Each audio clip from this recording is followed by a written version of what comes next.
नमस्कार, NB news देख रहे हैं आप और मैं हूं आपके साथ मुस्कान। स्वागत है आप सभी का एनबी न्यूज के स्पेशल बुलेटिन में। बात कोरोना वायरस की करेंगे क्योंकि कोरोना संक्रमण ने एक बार फिर से डराना शुरू कर दिया है। विश्व स्वास्थ्य संगठन की वीकली रिपोर्ट के मुताबिक बीते हफ्ते दुनिया भर में कोरोना के नए मामलों में बड़ा उछाल देखने को मिला। 9 हफ्ते से लगातार नए मामलों में कमी आ रही थी, लेकिन बीते हफ्ते एक बार फिर से नए मामलों की संख्या बढ़ गई है।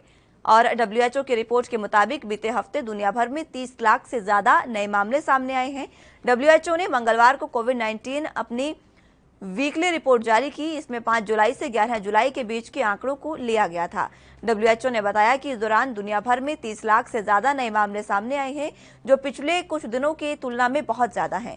इस दौरान दुनिया भर में 55,000 से ज्यादा मौतें भी हुई है, जो बीते हफ्ते के मुकाबले 3 गुना ज्यादा है। डब्ल्यूएचओ की रिपोर्ट के मुताबिक 5 जुलाई से 11 जुलाई के बीच कोरोना के सबसे ज्यादा मामले ब्राजील के बाद भारत में सामने आए हैं और इस दौरान ब्राजील में 3,33,000 नए मामले सामने आए, तो वहीं भारत में 2,91,000 से ज्यादा केस मिले हैं। हालांकि भारत के लिए राहत की बात यह रही कि नए मामले बीते हफ्ते की तुलना में 7 गुना कम हो रहे हैं। वहीं ब्राजील और भारत के बाद तीसरे नंबर पर इंडोनेशिया रहा, जहां 2,43,000 से ज्यादा केस मिले हैं।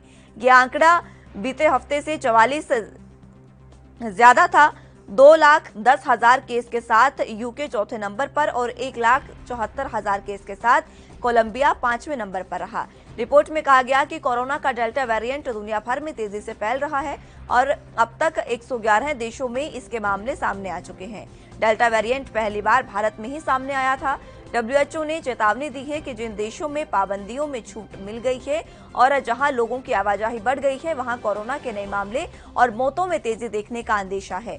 संगठन ने यह भी कहा कि किसी भी तरह की सभा का आयोजन करने से संक्रमण के फैलने का डर बना हुआ है। और आपको ये भी बता दें कि आज के अगर ताजा आंकड़ों की बात करें, पिछले 24 घंटे में 41,000 से ज्यादा संक्रमित हैं, जबकि 39,000 से ज्यादा जो है वो ठीक हुए हैं। यानी कि अब समय वो आ गया है जब ठीक होने वालों से ज्यादा संक्रमित लोग मिलने लगे हैं, संक्रमित केस मिलने लगे हैं और इसके बाद से कोरोना की लहर एक बार फिर से डराने लगी है। कहीं ना कहीं विशेषज्ञ अंदाजा लगा रहे हैं कि अब जो स्थितियां बन रही है, जिस तरीके से जनवरी में हुआ था, अचानक से कई दिनों बाद जो आंकड़े हैं वो कम होने लगे थे, ठीक होने वालों के आंकड़े कम होने लगे थे और जो केस संक्रमित थे वो ज्यादा आने लगे थे और वही अब पीक आ गया है। वो समय आ गया है जब एक बार फिर से मामले बढ़ने लगे हैं। आज पहला दिन है जब मामले बढ़े और इसी बीच अब लगातार विशेषज्ञ तीसरी लहर को लेकर जो चेता रहे थे, कहीं ना कहीं कयास लगाए जा रहे हैं कि अब तीसरी लहर की शुरुआत हो सकती है, क्योंकि अगस्त में तीसरी लहर का कहा गया था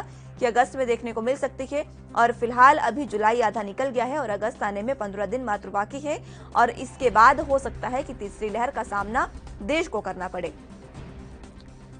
इसी के साथ डब्ल्यूएचओ ने जो जानकारी दी है, उन्होंने कहा कि जिस भी देश में पाबंदियों में छूट मिल गई है, लोगों की आवाजाही बढ़ गई है और कोरोना के नए मामले और मौतों में तेजी वहां पर देखने का अंदेशा है। हालांकि साफ तौर पर डब्ल्यूएचओ ने ये जो बात है वो भारत के लिए ही कही है, क्योंकि भारत में तमाम जो देश है पूरी अनलॉक की ओर बढ़ गया है, टोटल अनलॉक देश में हो गया है और इसी बीच लोगों की लापरवाही भी देखने को मिल रही है। अब देखना होगा कि किस तरीके से सरकार काबू करती है और कोरोना वायरस के संक्रमण को रोकने में कामयाब रहती है।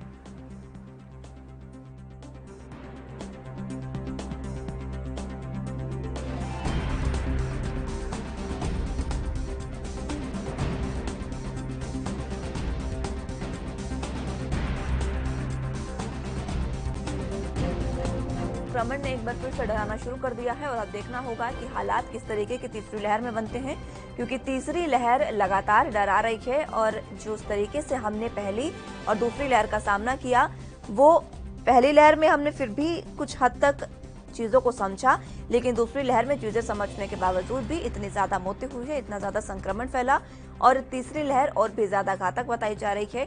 अब देखना होगा कि तीसरी लहर में किस तरीके से संक्रमण बढ़ता है और लोगों की जो मौतें होंगी उनके क्या आंकड़े होंगे। हालांकि 40,000 से ऊपर के आंकड़े जो हैं वो एक दिन में बताए गए हैं। विशेषज्ञ कह रहे हैं कि एक दिन में 40,000 से ज्यादा संक्रमित केस मिल सकते हैं और आंकड़े बढ़ सकते हैं और 4 लाख तक ये मामले जा सकते हैं।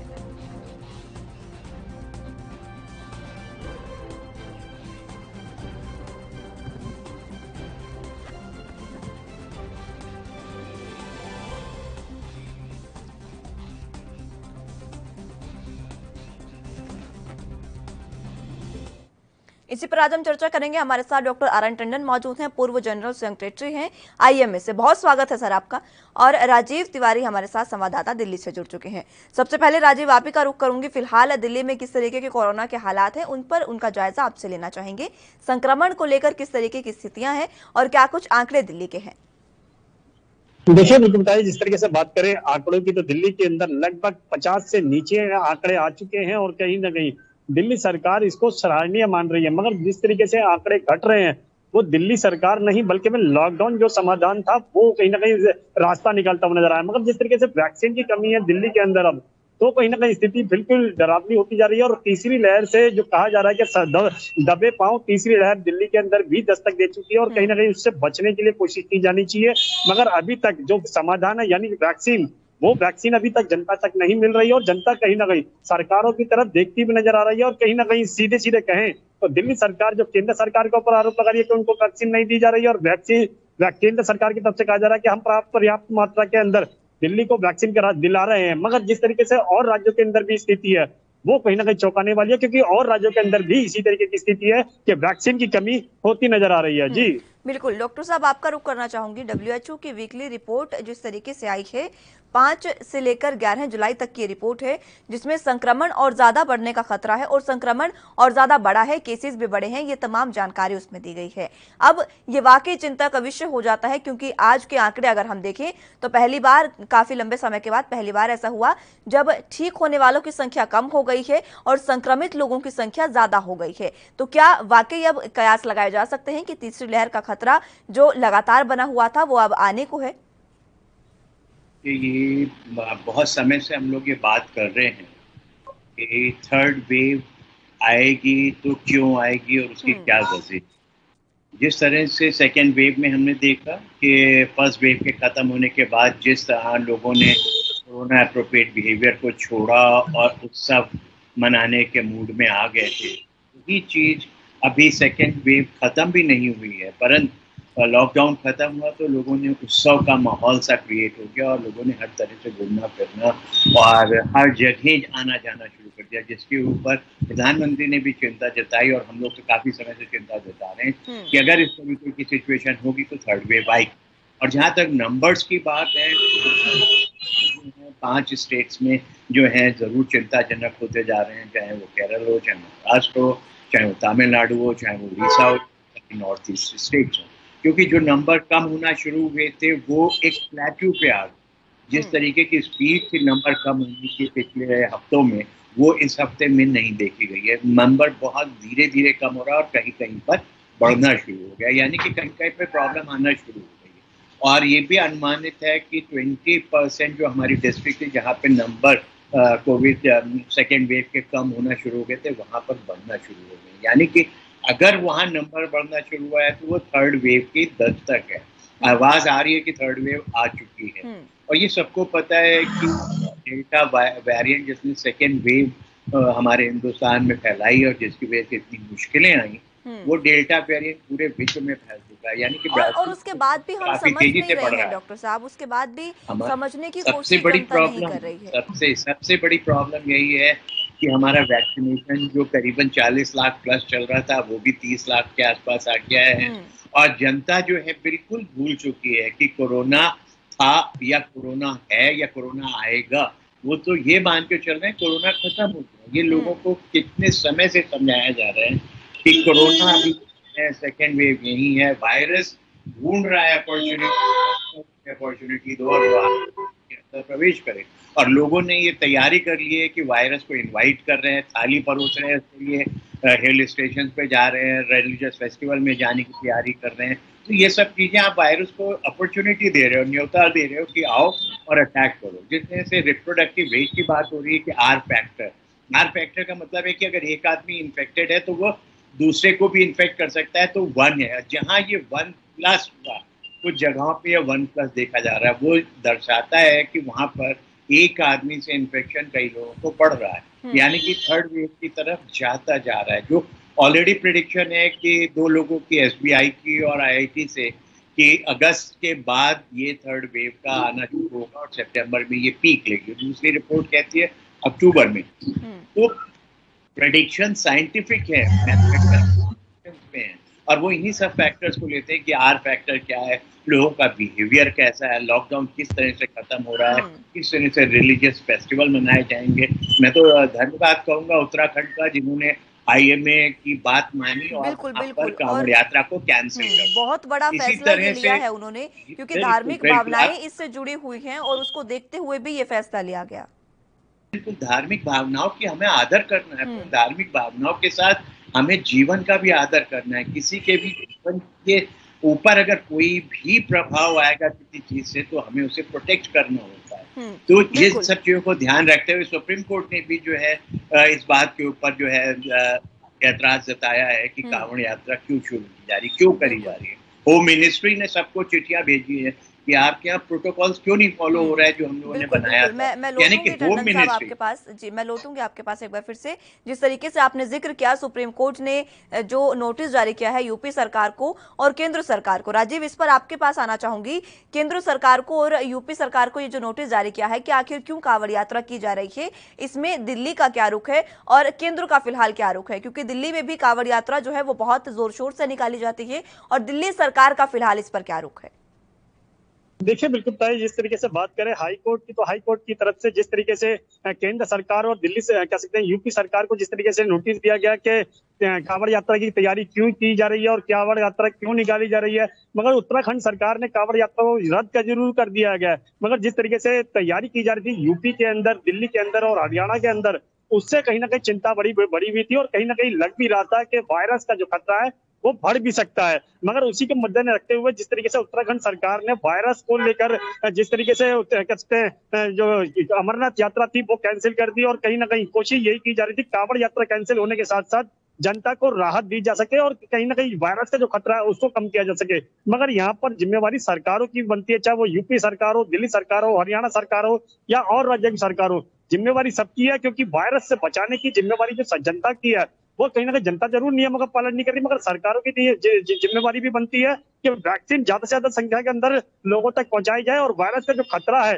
यानी कि जहां पर भीड़ इकट्ठी हो रही है, उसको भी कंट्रोल किया जाए। मगर यहाँ पर अधिकारियों की कमी देखने को मिल रही है और खास तौर पर वैक्सीन की कमी देखने को मिल रही है। जी बिल्कुल। और ये काफी दुर्भाग्यपूर्ण बात है टंडन साहब कि हमारे देश में अभी भी वैक्सीन की और सबसे ज्यादा लापरवाही भी हो रही है और वैक्सीन की कमी देखने को मिल रही है। वैक्सीनेशन जो बेहतर तरीके से कुछ दिन तक चला, उसके बाद एक बार फिर से धीमा पड़ गया। और देखिए, WHO ने एक बात कही है डॉक्टर साहब, जो मैं जिक्र उसका करना चाहूंगी, कि जिस देश में पाबंदियों को में ढील दी गई है और लोगों की आवाजाही ज्यादा बढ़ रही है, वहां पर संक्रमण के ज्यादा होने का अंदेशा है। कहीं ना कहीं इनडायरेक्टली ये भारत पर ही निशाना साधा गया है, एक तरीके से तंज है, और इसे हमें तंज के रूप में लेना भी चाहिए, क्योंकि हमने टोटल अनलॉक भी कर दिया है, लोगों की आवाजाही भी हो रही है, और उसके बाद अगर तीसरी लहर आती है तो वाकई संक्रमण और ज्यादा घातक हो सकता है।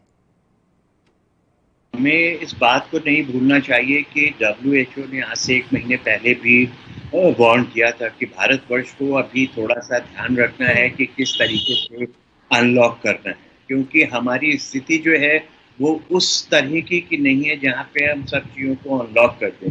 क्योंकि हमें पता है कि हमारी इकोनॉमिक कंडीशंस को इम्प्रूव करने के लिए हमें हर चीज़ को ओपन करना है, पर हम बार बार एक बात को समझाते हैं कि हमने कभी हेल्थ इकोनॉमिक्स को क्या, अगर हमारे 1 लाख मरीज भर्ती होते हैं और सबका खर्चा होता है 5 लाख रुपए हर एक मरीज का, तो आप अंदाज लगाइए 1 लाख मरीजों का कितना खर्चा होगा और इकोनॉमिक लॉसेस हमारे क्या हो रहे हैं। साथ में जो लाइफ जाएगी, जैसे हमने 4,12,000 13,000 के आसपास जीवन खोए हैं, तो क्या हम उन 4,13,000 जीवन को वैल्यू लगा सकते हैं? नहीं लगा सकते, परंतु जो खर्चा हो रहा है उसकी तो वैल्यू लगा सकते हैं। उस परिवार का समझना चाहिए जिसका एक जीविका अर्जन करने वाली जाती है, उस परिवार पे क्या गुजर रही है। तो इन सब चीजों को अगर हम ध्यान में रखें तो हमारी इकोनॉमी और ये सब चीजें जो है ये वेट कर सकती है for certain period of time. ऐसा नहीं है कि ये नहीं चल सकता है या हम बिल्कुल इतनी परेशानी में।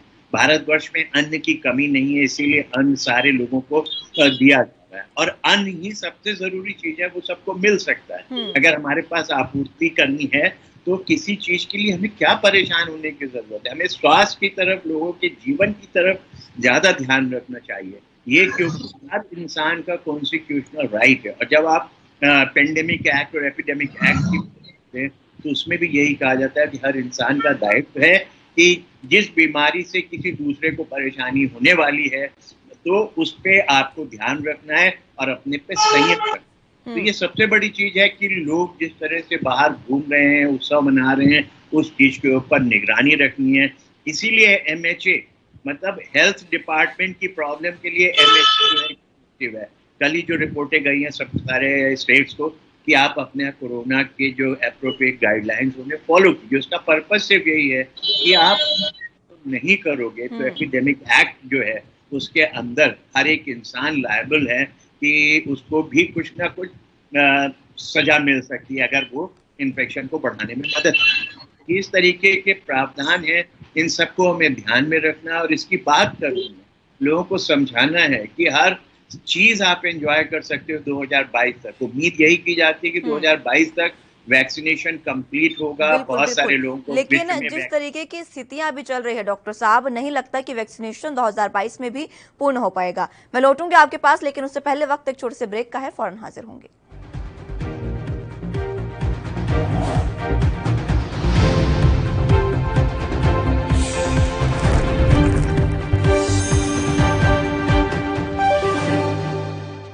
ब्रेक के बाद एक बार फिर से स्वागत है आप सभी का। बात कोरोना की कर रहे थे, जिस पर हमारे साथ तमाम गेस्ट मौजूद हैं, उन्हीं का सीधे रुख करते हैं। सबसे पहले राजीव, आपके पास आना चाहूंगी। जिस तरीके से टंडन साहब भी कह रहे हैं कि जो कोरोना की लहर है अगर वो ज्यादा बढ़ती है तो वाकई स्थितियां घातक हो सकती हैं और सबसे ज्यादा कारण इसका आम जनता की लापरवाही हो सकती है। फिलहाल दिल्ली में आपके पीछे भी मैं तस्वीरें देख पा रही हूँ कि किस तरीके से अब लगातार वाहनों की आवाजाही है, लोग आ जा रहे हैं, कुछ लोग पैदल भी हैं और तमाम स्थितियां जो है लोगों की आवाजाही अब रुक नहीं रही है।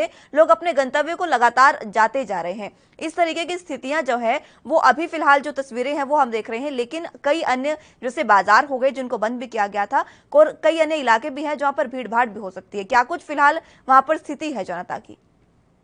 देखिए, बिल्कुल सही कहा आपने। यहाँ पर बात करें जिस तरीके से अनलॉक किया गया है और उसके बाद में जनता जो है बिल्कुल अपनी दिनचर्या के लिए तरफ निकलती नजर आ रही है, अपनी अर्थव्यवस्था सुधारने की कोशिश कर रही है।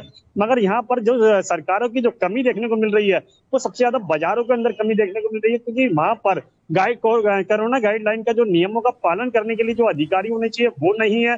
दूसरा, पालन कर जब अधिकारी नहीं होंगे तो पालन किस बेस पे हो पाएगा? और जनता जो है वो लापरवाही साफ तौर पे करती नजर आ रही है। तो जनता को लगता है जब सरकारें ही उनके ध्यान नहीं रख रही है जिनको उनको बिठाया गया वोट देकर, मगर जब सरकारें ही इस तरीके के कदम नहीं उठाएंगी तो जनता कैसे उठाएगी? और जनता तक सिर्फ जनता की जिम्मेवारी याद दिलाना ही काफी नहीं है, सरकारों को भी अपनी जिम्मेवारी याद रखनी चाहिए और कहीं ना कहीं जनता के लिए बड़े कदम उठाने चाहिए। मगर सबसे बड़ी कमी यही बता रहे हैं, जिस तरीके डॉक्टर साहब ने भी कहा कि 2022 तक वैक्सीनेशन का टीकाकरण जो है पूरा हो सकता है, मगर अभी तक के जो हालात है वो देखने के बाद ये नहीं लगता है कि 2022 तक भी पूरा हो पाएगा। लगता है कि सरकार जो है वो ये समझ रही है कि वायरस बहुत ज्यादा स्लो गति में आ रहा है और वायरस जो वैक्सीन है वो बहुत ज्यादा समय है उनके पास जनता तक पहुंचाने के लिए। मगर यही चीज समझनी होगी सरकारों को कि उनके पास समय नहीं है। जब से ज्यादा संख्या के अंदर अगर वैक्सीन नहीं पहुंचाई जाएगी जनता तक तो कहीं ना कहीं स्थिति बिगड़ सकती है। और जो दूसरी लहर के अंदर देखने को मिला था वो उससे ज्यादा डरावना और तीसरी लहर के अंदर भी देखने को मिल सकता है। जी बिल्कुल राजीव, बहुत ही सही बात है कि तीसरी लहर आ सकती है और बहुत ज्यादा संक्रामक होगी। डॉक्टर साहब, एक चीज मैं आपसे पूछना चाहूंगी, जिस तरीके से हम लगातार लापरवाही करते जा रहे हैं उसके मद्देनजर तीसरी लहर के कयास अभी लगाए जा रहे हैं। क्या ऐसा भी हो सकता है कि हम इसी तरीके से अगर लापरवाही करते रहे तो चौथी पांचवी लहर भी आ सकती है? अगर हम हिस्ट्री देखेंगे पुराने पेंडेमिक की जो स्पेनिश फ्लू के नाम से हुआ था 100 साल पहले, उसमें इस तरीके की चीज हुई थी। और हमें ये भी पता है कि वायरस जो है वो बार बार अपना रूप बदलेगा और आप पे अटैक करेगा और धीरे धीरे करके जब आप इसकी लड़ाई पे अपने आप को पूर्णतः आगे कर लोगे, यानी कि वैक्सीनेशन को कर लोगे, बढ़ा लोगे या किसी तरह से हर्ड इम्यूनिटी डेवलप हो जाएगी, तो ये जो वेव्स हैं ये कम होती जाएंगी और अल्टीमेटली ये जो पेंडेमिक है वो एपिडेमिक के रूप में रह जाएगा। तो उस तरीके की हिस्ट्री देखते हुए ये मान के चला जाएगा कि थर्ड वेव इस साल आएगी और चौथी वेव 22 के शुरू में आके और फिर धीरे धीरे ये वायरस जो है लेवल पे आएगा। बशर्ते ये कि लोग अपना कोरोना एप्रोप्रिएट बिहेवियर संभाल के रखें और सरकारें जो हैं वैक्सीनेशन के लिए हर संभव प्रयत्न करें। अगर हम प्रयत्न की बात करें तो आप देखिए हमारे यहाँ mRNA वाली वैक्सीन चाहे फाइजर की हो चाहे मॉडर्ना की हो वो नहीं आ पा रही। उसके रीजन बहुत सारे हैं, चाहे वो उनकी इंडेमिटी की बात और चाहे किसी भी चीज। जैसे स्पुतनिक की बात करें, स्पुतनिक आ गई है परंतु उसका प्रोडक्शन बहुत कम है ही नहीं, ऑलमोस्ट बहुत ही कम दिखाई दे रही है स्पुतनिक भी। जाइडस के लिए हम इंतजार कर रहे हैं कि सितंबर तक शायद जाइडस वाली नई वैक्सीन हिंदुस्तान में जो बन रही है वो मिल जाएगी और आ जाएगी, उसकी स्टडीज चल रही हैं। उन्होंने पीडियाट्रिक एज ग्रुप में भी शुरू कर दिया है। इसी तरह से नई वैक्सीन है नोवावैक्स करके, SII भी जो है करने जा रही है ट्रायल, और SII को भी परमिशन दी जा रही है कि स्पुतनिक का मैन्युफैक्चरिंग करे।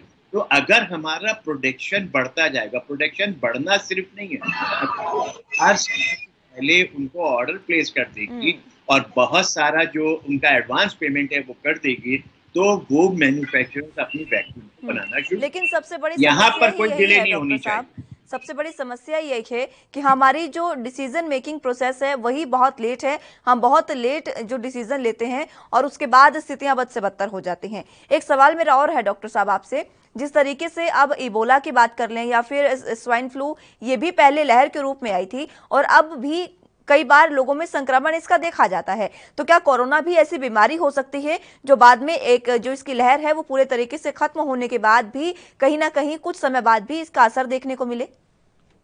देखिए, ऐसा होता है कि एक वायरस जो पैदा हो चुका है और वो पेंडेमिक फैला चुका है, ये कंट्रोल में आ जाएगा, हमारी इम्यूनिटी से उसका असर जो है वो खत्म होता चला जाएगा।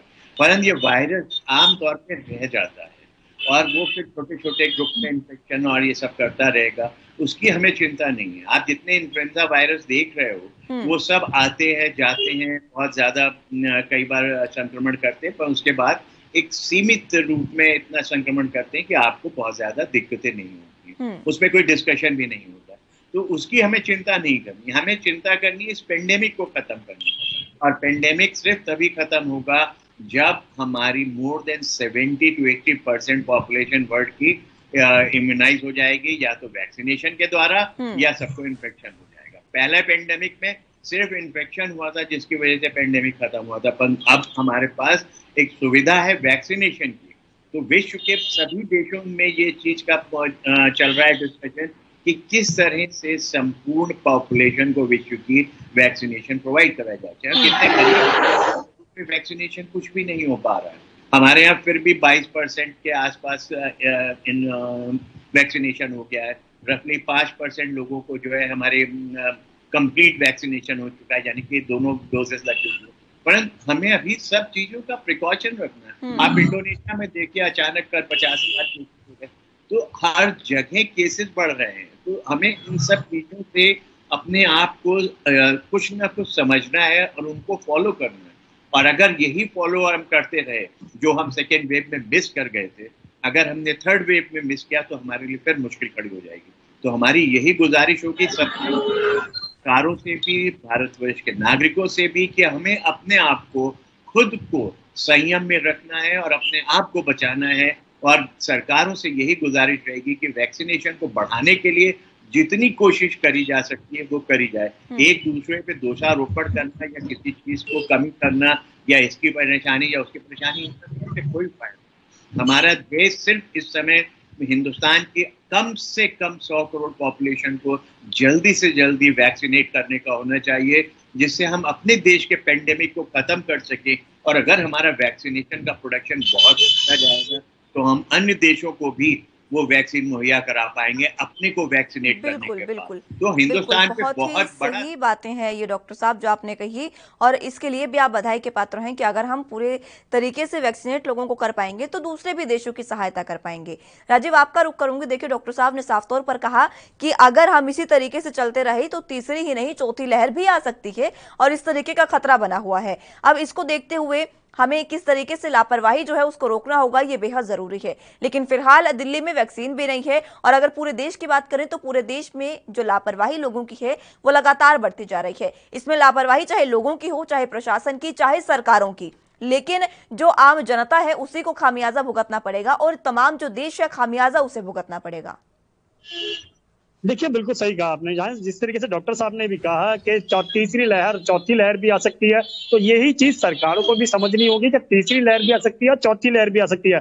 इसीलिए उनके पास एक ही समाधान है, जो वैक्सीन है। और वैक्सीन जो ज्यादा से ज्यादा संख्या के अंदर जब लोगों तक नहीं पहुंचाई जाएगी तो तीसरी लहर, चौथी लहर, फिर पांचवी लहर भी उम्मीद की जा सकती है 5वीं लहर भी आ सकती है। मगर जिस तरीके से सरकार को भी पता है कि हमारे पास एक ही समाधान है, वो है वैक्सीन, और वैक्सीन हमने कितनी संख्या के अंदर लोगों तक पहुंचानी है, ये सबसे बड़ा सवाल है। मगर यहाँ पर जो सबसे ज्यादा वैक्सीन की कमी देखने को मिल रही है कि वैक्सीन नहीं मिल पा रही है, दिल्ली हो या और तमाम राज्य हो, यहाँ पर भी सब जगह एक ही चीज देखने को मिल रही है, वैक्सीन जो है वो केंद्र बिल्कुल। सरकार के और द्वारा वैक्सीन की उन कमी तक किस नहीं तरीके से पूरी होगी ये सरकार को सोचना होगा, और इसके लिए हमें समय से जो तमाम चीजें हैं उनको संभालना होगा, और वैक्सीन के लिए तमाम उनके ऑर्डर देने होंगे और पहले ही पेमेंट करनी होगी, ताकि जो वैक्सीनेशन है वो पूरे तरीके से हो। और हम तीसरी चौथी लहर की तो दूर की बात है, हम तीसरी लहर से ही पहले बच लें। बहुत शुक्रिया राजीव आपका हमारे साथ जुड़ने के लिए, और डॉक्टर साहब आपका भी बहुत शुक्रिया हमारे साथ जुड़ने के लिए और अपना कीमती समय हमें देने के लिए। लेकिन जिस तरीके से अब डॉक्टर साहब ने भी चेता दिया है, आईएमए के अधिकारी हैं ये,